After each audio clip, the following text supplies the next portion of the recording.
can be anything, we can do anything, we can see anything that we want. It's true though.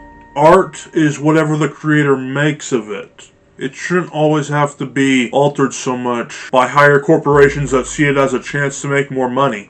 I'm guessing that's what the SAG-AFTRA strike was about a few years ago. Actually, I don't know what it was about, but I'm thinking that was one of the reasons. In fact, doesn't the contract expire at the end of this year? I think it does, so they better figure out something before the writers and actors go on strike again.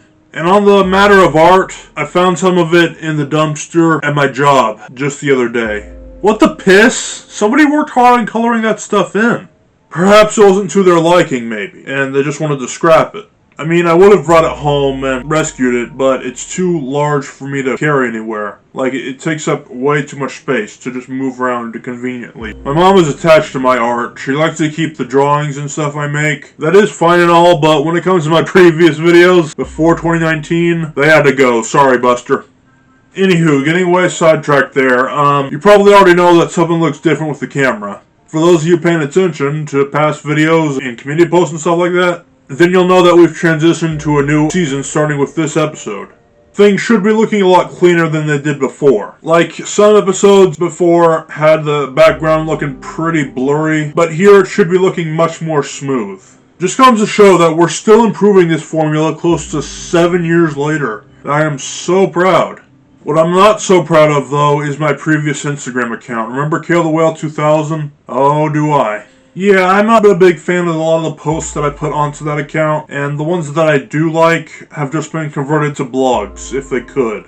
Today, I really only use that account to look at other people's stuff, and the true tie-in account to Kale-Idle-Scope would have to be Idle-Scope. So, yet again, I am basing this blog off of an Instagram post I made a while back. Man, I really am milking that account for all it's worth.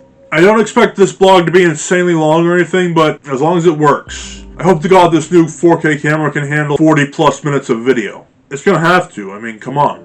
You see, I've been drawing pictures for probably my whole life. I don't do it as much anymore, but I still do it occasionally. The preference on the tools used to make this art has changed over time, with lots of people growing up around the time that I was, or even before. First, it was crowns, most likely. Then we moved on to colored pencils for a very short period. And then finally, we settled on markers. It's funny because, like, with each migration to a new utensil, the amount of colors shrinks and shrinks. You can have so many different shades of colors with crayons that it's not even funny. As for markers, it's basically just the basics. There is no reddish orange or greenish blue. There's just the foundation of those colors without mixing them. And no, the marker mixer does not qualify.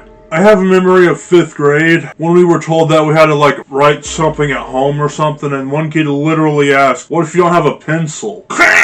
Teachers basically like, there's no reason why you shouldn't have a writing material at your house. Go get one. Freaking ridiculous. And the other teacher was saying stuff like, you can borrow a pencil from here and take it home if you need to. So yeah, pretty foolish question. But I digress. It's time to get on to the main point of this episode. For any people that are familiar with comics, you should know that the illustrators have established different forms of how the speech is delivered. This is something that stays in, this is something that comes out. Pretty standard stuff at this point. However, I'm kind of surprised the illustrators haven't done anything like this yet. But how are you supposed to know the order of who's speaking? I guess this example isn't too hard to figure out, but like, if it has more than one speech bubble in the panel, I think they should be like numbered so you'll know what order to read them in. People just assume it's left to right like you're reading a regular sentence or something, but come on, that can't always be the case. I drew a lot of those panels back in 10th grade, and I numbered the bubbles if there were like more than 1 or 2 of them in there, but some kid who was reading the panels just completely ignored that system. What is the meaning of this? I remember when I was little, my dad would read storybooks to me before bed, and when my stepmom came around, it was kind of the same, except when she read them, she gave like different voice impressions to different characters, like, you know, different sounds and stuff. For example, a big-ass buff bitch will sound like this, but a little-ass dipstick will sound like that. She told me it gave more character to the characters when she read like that, and that you'll know who's talking. I mean, if your voice feels up to it, I'm just saying, how do you know who's talking when you're reading a comic? There's no way to know who speaks first, and the order you speak in. So many people have not figured out those simple fundamentals yet. Come on.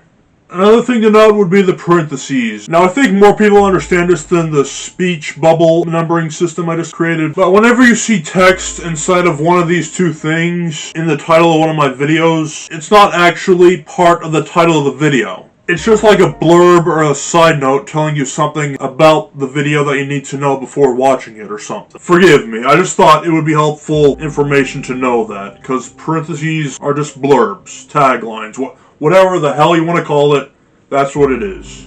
But it's not part of the title. Anyway, the next time you plan on making comic panels and have a shit bunch of speech in them, do consider what I just said. It'll save the readers a bunch of time. See you guys later. He's hideous. He makes me sick just looking at him. Those big bulgy eyes, that square body, those two-buck teeth, and that stupid tie. Oh, but it looks good on you, SpongeBob.